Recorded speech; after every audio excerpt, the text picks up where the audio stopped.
Hi everyone! Today's video is going to be answering all of my most common fitness questions. So questions I get on YouTube comments, Snapchat, Instagram, any popular question I have, I've been saving in my notes on my phone, and I'm just going to go through them and just give you my advice.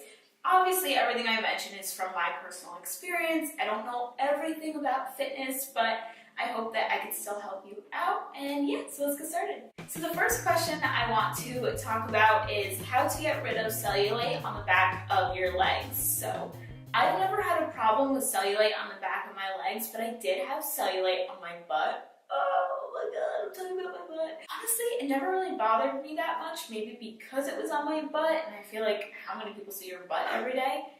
Wyatt, honey, don't bark. I did get rid of the cellulite on my butt, and I wasn't even trying to. So a lot of you guys know I've been like working on my butt and making it more like a bubble and making it more like a shelf where it like, you know, kind of goes like this and goes down. So when I was building muscle, I noticed that I'm not seeing my cellulite anymore. So what I think is, I don't think I completely got rid of my cellulite, I just think you can't see it anymore because I've been building muscle on that area. So my advice to you is wherever you have cellulite, eat clean, because eating clean helps with diet, and cellulite is a type of fat, so you do want to reduce your fat. So eat clean, work on reducing your fat, and build muscle, and I think you just build muscle on top of the cellulite and you don't even see it anymore. Like I said, I probably still have it, but you just can't see it, and who cares? The next question that I always get asked on is inner thigh fat, so how you can get thinner thighs. And to be honest with you, I don't really think I have that thin of thighs. Like, I think my thighs are juicy and muscular, and they do touch when I'm standing with my legs together. Honestly, guys, don't worry about the inner thigh gap. Like, what is that even? Like, why is that even a thing? I have no idea. I don't have an inner thigh gap. When I stand still, my legs do touch. Just embrace the thighs. I think big thighs are sexy.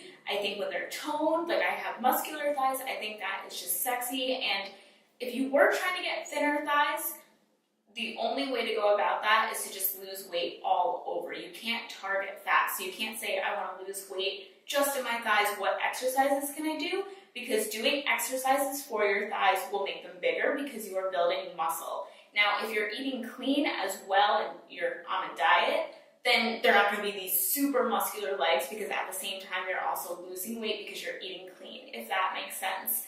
But if you're eating the same and you're not changing your diet and you're building muscle on your thighs, they're going to appear larger. So what I'm saying is, if your thighs do bother you and you would like to slim down, just go on a diet, eat clean, and work out, but you don't have to do one exercise in particular to lose weight on your thighs. You know, just you can walk outside, you can run, you can walk up hills, really anything, but I wouldn't say there's just one exercise to do for your thighs, because I always get asked, you know, what exercise can you do? And it's not going to make a difference. No exercise, just hear me out on this. There's no exercise that will change your body without eating clean as well. You always have to eat clean. There's no way around it if you do want to change your body. The next question I always get asked is, will protein powders make you lose weight? Will they make you thinner? Will they make you gain muscle? Will you gain weight on protein powders? I always get asked questions about protein powders. So the thing with protein powders, and this has always been my philosophy, is I think they're great as a meal replacement. So if you don't have time to eat breakfast in the morning, have a protein shake. I think they're great as a snack after the gym. So say you were building muscle and now you want to repair and rebuild that muscle, have your whey protein, and that's all going to fuel the muscle that you just worked on. So that's going to be great. But I do think people get carried away with protein shakes and they just drink them all day. They have them for breakfast, lunch, you know, they have them with their big meal. Personally, I just think that's too much. If you're drinking protein shakes before you work out, then you drink a protein shake after, and then you drink one with your breakfast and then a snack, I just think that's so much. You don't need all of that. What I do is I either have one as my breakfast or I have one after I'm done building muscle. So every Saturday I work on my butt, and that's, you know, where I build my glutes. Definitely have a protein shake after that because I want to repair everything I just worked on. The next question I get asked with protein shakes is how to choose the right one. When I'm choosing a protein shake, I do like them to be low in sugar, low in carb, high in protein. protein. So I grabbed my protein shake from downstairs, and I'll show you what I mean by like what I look for. I only have one flavor to show you guys because I am moving. A lot of you already know this, and this is like old news now, but I'm moving, so we did already start shipping a lot of our stuff from our kitchen to our new place, so bear with me. I keep showing the same flavor, but that's why. It has 4 carbs, so that's good. It has 2 sugars, very good, and 25 grams of protein. I recommend whatever protein shake you go with to look at the sugars. You know, look at the sugars, look at the carbs, look at the protein. And yeah, that's my recommendations. Another question I always get asked is how to stay motivated when, you know, you've been doing really good for like 2 weeks and then out of nowhere you just get back into your old ways, back into old habits. How do you keep going? And I really think it kind of goes with Monday's video when I said create a vision board, write down goals.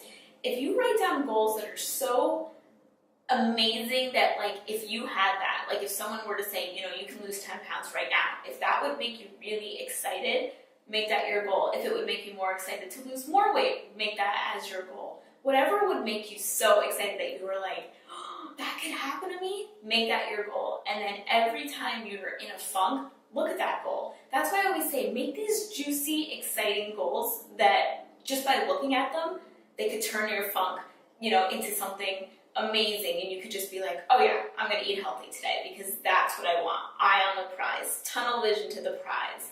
That's why I made my goal, I wanted to move to California.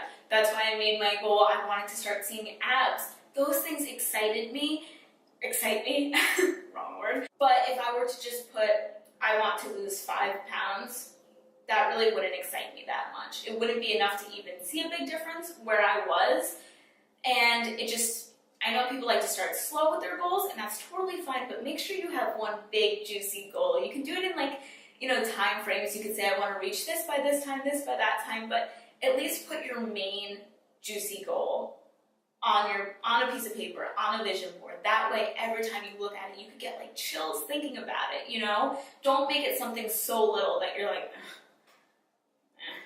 So all I'm saying is just make your goals really exciting that it does push you forward. You know, like I said, you can have small goals, you can have your mid goals, but always have that giant goal, that goal that maybe even somebody would laugh at, because if someone would laugh at that goal, that means it's big enough. And that means secretly they think you can achieve it and they're just jealous. So that is everything, guys. Thank you so much for watching. If you want to see these videos monthly, like where I discuss common questions on my Instagram and Snapchat and YouTube, then let me know and I will continue to do this. But for now, that is it. I love you guys so much. Have a great day and I'll see you guys soon. Bye.